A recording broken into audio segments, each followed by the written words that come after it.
Hello दोस्तों, welcome to my new vlog. I hope so आप सब अच्छे होंगे और मैं भी अच्छी हूँ। तो मेरे व्लॉग की शुरुआत मेरी किचन से हो रही है और क्योंकि आप सभी को पता है कि मैं रेंट पे रहती हूँ, तो मेरे लिए एक पर्टिकुलरली किसी जगह पे आराम से जाके और वीडियो बनाना थोड़ा पॉसिबल नहीं है। तो मेन मोटिव ये होना चाहिए कि मैं जो कहना चाहती हूँ आप लोगों तक वो बात पहुँचे।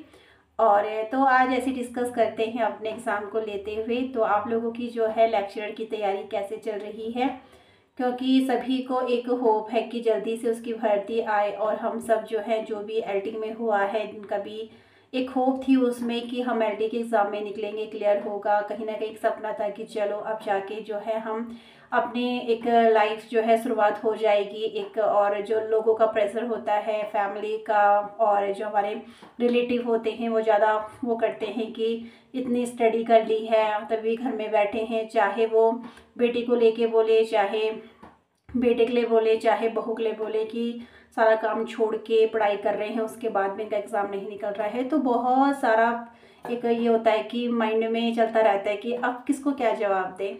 तो और अभी हम लोग जो हैं लेक्चर की भर्ती का वेट कर रहे हैं, पर लेकिन अभी सुनने में आ रहा है कि एक तो यही सुनने में आ रहा है कि स्क्रीनिंग का जो पेपर है वो हटाने की मांग हो रही है। आप लोगों की क्या राय है इसके ऊपर ज़रूर कमेंट बॉक्स में बताइएगा कि आप लोग क्या चाहते हैं कि स्क्रीनिंग का पेपर हो या फिर नहीं होना चाहिए या फिर सब्जेक्टिव ही होना चाहिए।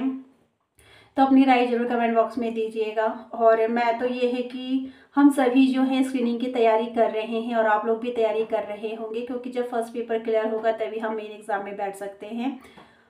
तो मैं अगर अपनी राय बताऊं तो स्क्रीनिंग का जो पेपर है, हाँ आप उसमें वो सारी चीज़ें रख सकते हैं जैसे टीचिंग एप्टीट्यूड होना चाहिए, ये एग्ज़ाम का हिस्सा होना चाहिए। क्योंकि टीचिंग एप्टीट्यूड एक ऐसा सब्जेक्ट है जिसमें हमें बच्चों की साइकोलॉजी पता होनी चाहिए और हम किस तरीके से बच्चों को ट्रीट कर सकते हैं।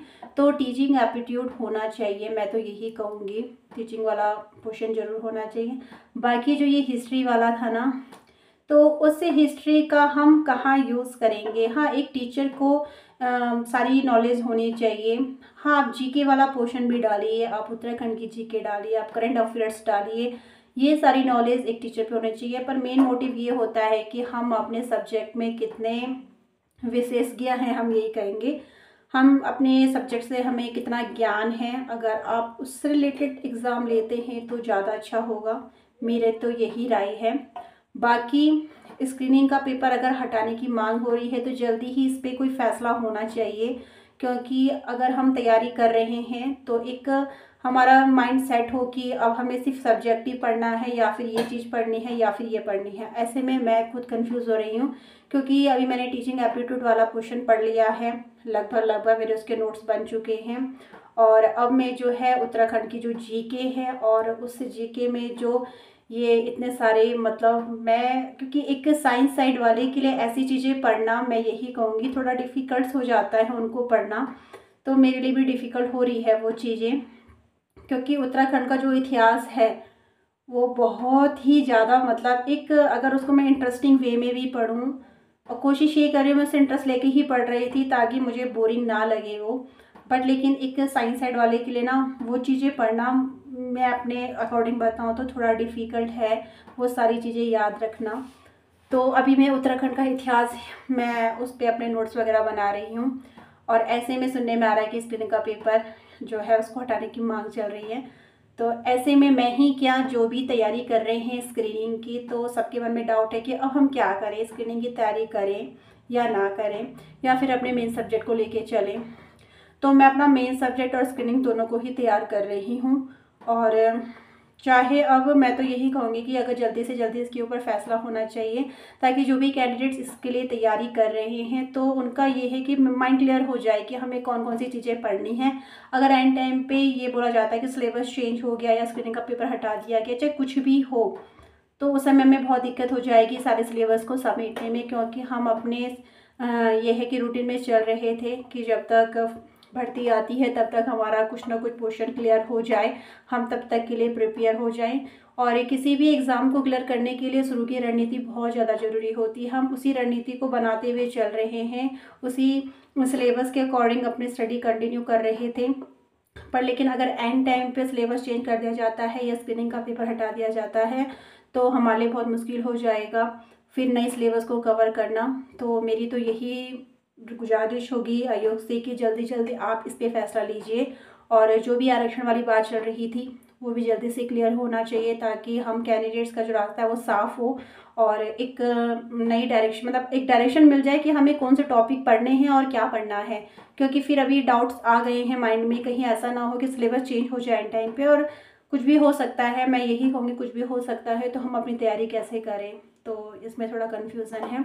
और अब मैं कैसे तैयारी करूँ, मैं खुद भी परेशान हो रही हूँ। पर मैं अपने सब्जेक्ट को नहीं छोड़ रही हूँ, मैं अपने सब्जेक्ट को लेते हुए चल रही हूँ और आप लोगों से भी यही कहूँगी अपने सब्जेक्ट को लेके चलें। साथ ही साथ जो है स्क्रीनिंग की तैयारी में आप उत्तराखंड की, मैं तो अभी उत्तराखंड की जीके पढ़ रही हूँ तो उसे कंटिन्यू जारी रखती हूँ और जैसा भी फैसला होगा तो देख लेंगे। पर लेकिन जो रूटीन चला मतलब बना हुआ है मेरा उसको ब्रेक नहीं करूँगी और आप लोगों से भी यही कहना चाहूँगी आप जिस रिदम में पढ़ रहे थे उसी में कंटिन्यू रखिए अपने सिलेबस के उसी के अकॉर्डिंग और जैसा भी फैसला आता है जो भी चीज़ होगी वो देखा जाएगा। तो ये था मेरा आज के इस पे डिस्कशन। मैं अपनी राय बता रही हूँ कि मैं भी थोड़ा मतलब असंजमस क्या बोलते हैं उसे, कि थोड़ा मैं भी कंफ्यूज हूँ कि अब मैं क्या करूँ। क्योंकि एक अच्छे से चल रहा था फिर बीच में ये सारी चीज़ें आती हैं ना तो फिर ब्रेक हो जाता है कि सोचने में मजबूर हो जाते हैं कि यार हम जो कर रहे हैं फिर सिलेबस चेंज हो जाएगा, फिर नए सिलेबस को पढ़ो, बहुत सारी चीज़ें हो जाती हैं एकदम से।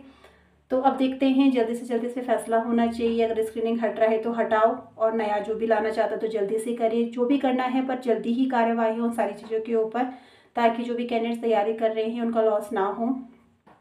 आई होप अगर वीडियो अच्छी लगी होगी तो लाइक कमेंट से जरूर कीजिएगा और इससे रिलेटेड आपकी जो भी मतलब आप क्या चाहते हैं कि स्क्रीनिंग हो या ना हो या सब्जेक्टिव होना चाहिए, आपकी तैयारी कैसे चल रही है, आप तो कुछ भी क्वेश्चंस है तो कमेंट बॉक्स में ज़रूर रखिएगा ताकि मुझे भी थोड़ा मतलब आप लोगों से हेल्प मिले कि आप लोग किस तरीके से अपनी तैयारी को कंटिन्यू रख रहे हैं या फिर क्या सोच के चल रहे हो आप इस लेक्चर एग्ज़ाम को लेके।